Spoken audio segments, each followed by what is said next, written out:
Well, welcome back. Now, in the previous video, we looked at this document here, the state of Kansas that is suing Pfizer for apparent misrepresentation.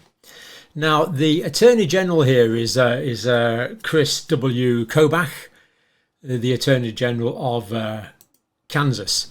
And I'm going to let him speak for himself now in this recorded presentation. So, well worth listening to. Pfizer marketed its vaccine as safe for pregnant women.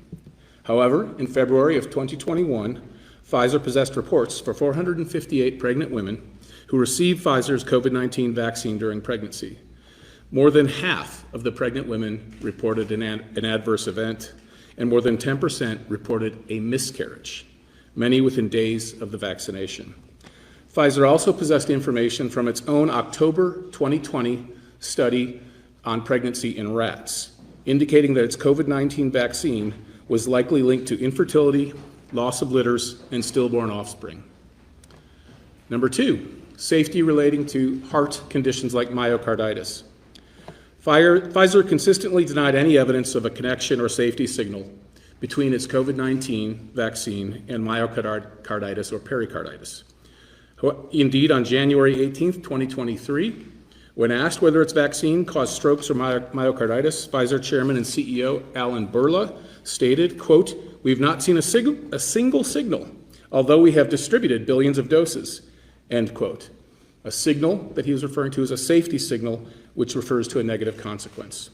However, as Pfizer knew, the United States government, the United States military, foreign governments, and others had found that Pfizer's COVID-19 vaccine caused myocarditis and pericarditis. Number three, effectiveness regarding variants. Pfizer also claimed that its COVID-19 vaccine protected against COVID-19 variants, even though data available at the time showed Pfizer's vaccine was effective less than half the time against variants. Finally, transmission. Pfizer urged Americans to get vaccinated in order to protect their loved ones, clearly indicating a claim that Pfizer's COVID-19 vaccination stopped transmission of COVID-19. Pfizer later admitted that it had never even studied transmission of it after its recipients received the vaccine and whether they could say it stopped transmission. After making these misleading statements, Pfizer also engaged in some censorship attempts. Emails reveal that Pfizer officials coordinated with social media platforms to censor any speech critical of Pfizer's COVID-19 vaccine safety and effectiveness. It should also be noted that Pfizer elected not to join the federal government's vaccine development program known as Operation Warp Speed and declined that development funding. When asked about that, Pfizer's CEO, Albert Bourla, said Pfizer did not participate in the program in order to, quote, liberate, end quote, Pfizer's scientists and to avoid government oversight of its vaccine development. He also said, quote, "They want reports. I don't want to have any of that," end quote. Referring to they, when he said they, he was referring to the federal government. Pfizer's misleading statements contributed to success in marketing its vaccine in Kansas. By February of 2024, Pfizer had delivered over 3.3 million doses of its vaccine in the state of Kansas. This accounted for over 60% of all vaccine doses given in the state of Kansas. This suit is being filed today, and as I mentioned before, it is part of a multi-state effort in which more suits may follow depending on Pfizer's reaction. Well, like me, I'm sure you're pretty alarmed by that. Pregnant women, over 50% reporting an adverse reaction and 10% had miscarriages. Now, if this is supported in court, and we think about the millions of doses of vaccine given around the world, how many miscarriages does that equate to? And a miscarriage, of course, means that the unborn child dies.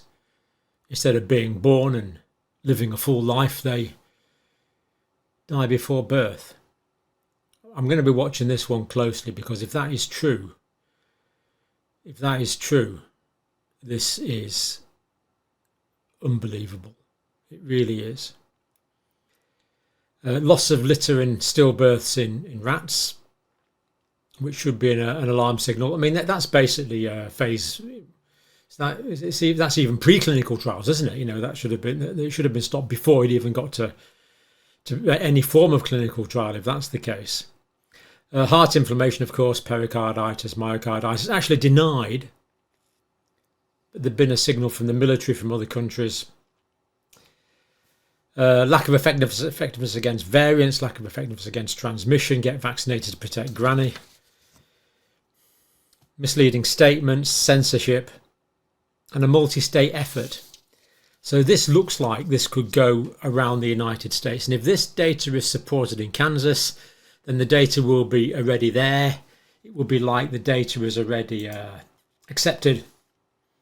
And other states, as I understand this, and other countries will be free to follow. And we will achieve a level of truth that we haven't had before, which is what we look forward to. So keeping an eye on this one. If that 10% miscarriage rate is anything like accurate, dear me. Let's see what the judiciary in Kansas decides, and we'll be watching it carefully. For now, thank you for watching.